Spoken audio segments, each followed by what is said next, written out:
আমার পরিবারে কে কি করলো না করলো সেটার জন্য কিন্তু আমি দায়ী না। তোমার ভাইয়ের জন্য আমার বোনকে আমার আব্বা বিষ খাইয়ে মেরে ফেলতে চাইছে, সেটার জন্য কি তোমার পরিবার দায়ী না?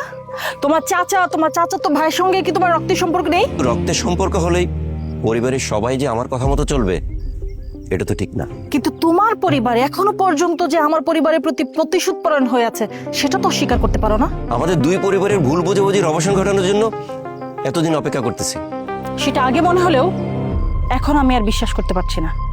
তুমি কি আসলেই আমাকে দিয়ে দুই পরিবারের ভুল বোঝাবুঝি অবসান ঘটাবে, নাকি আমাকে দিয়ে তোমার পরিবারের প্রতিশোধ নেবে? কোনটা?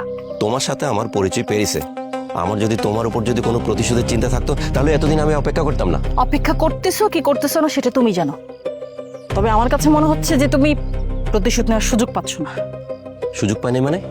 তোমার প্রথম মিশন যেহেতু সাকসেস হয় নাই, সেই মিশন ভুলে আবার নতুন মিশন পরিকল্পনা করা এটাই তো স্বাভাবিক, তাই না? আরে বাবা, তুমি এসব কি বলতেছো? মিশন, পরিকল্পনা, সাকসেস, আমি তো এসবের কিছুই বুঝতেছি না। আমাদের যখন অ্যাফেয়ার হলো এর ঠিক 2 বছর পরে তুমি বলনি চলো পালায় বিয়ে করি? তুমি হঠাৎ করে একদিন এসে আমাকে বললা যে তোমার পরিবার তোমার জন্য পাত্র দেখতেছে। তখন আমি বললাম তোমার পরিবারকে আমার কথা জানাই দাও। আমার কথা শুনলে ওনারা রাজি হবে না ভেবে তখন তুমি কি করলা, আমার নাম পরিচয় গোপন করে তোমার বাবা মাকে জানাইছো। কিন্তু ওনারা সরাসরি তোমাকে কি বললো, তোমার পছন্দের কোনো ছেলের সাথে তোমাকে বিয়ে দেবে না।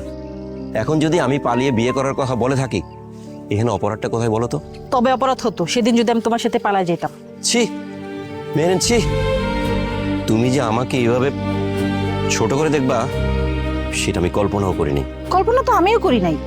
আমার চাচা আর তোমার ফুপির পালায় বিয়ে করাটা নিয়ে এখনো পর্যন্ত তোমার পরিবার আমার পরিবারের প্রতি প্রতিশোধ পরায়ণ হয়ে আছে।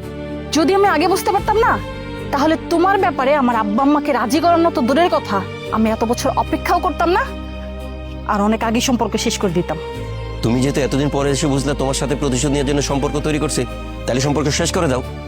হ্যাঁ, আজকেই তোমার সাথে আমার সম্পর্ক শেষ, আর কখনোই তোমার সামনে এসে দাঁড়াবো না। দাঁড়ায়ও না? তুমি কি মনে করছো তোমার জন্য আমি বছরের পর বছর অপেক্ষা করব? তুমি ঠিকই বলছো, অপেক্ষা করবা কেন? তোমাদের মতো ছেলেদের কাজই তো এটা, আমাদের মতো মেয়েদের দুর্বলতার সুযোগ নিয়ে অবস্থা বুঝেই প্রতিশোধ নেওয়া। তুমি কিন্তু অনেক বাড়াবাড়ি করতেছো। সত্যি কথা বললেই কি বাড়াবাড়ি হয়ে যায়? সেটা তো সত্যি না। এই সত্যি না মানে? তুমি কি অস্বীকার করতে পারবা যে তোমার পরিবার এখনো পর্যন্ত আমার পরিবারের ক্ষতি করার চেষ্টা করতেছে না? কিন্তু তুমি যেভাবে বলতেছো তোমার উপর প্রতিশোধ নেওয়ার জন্য অপেক্ষায় আছি, সেটা তো কোনোভাবেই বলতে পারো না।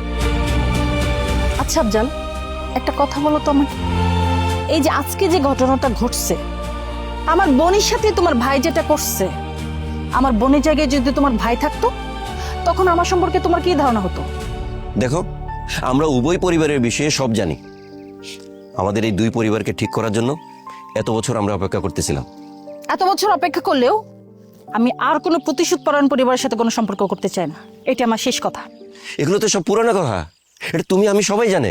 তোমার যদি এটাই শেষ কথা হয়ে থাকে তাহলে আমরা দুজন যে প্যারিসে। চুপ, একদম চুপ।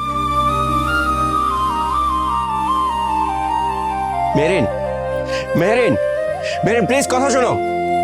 Marine, marine.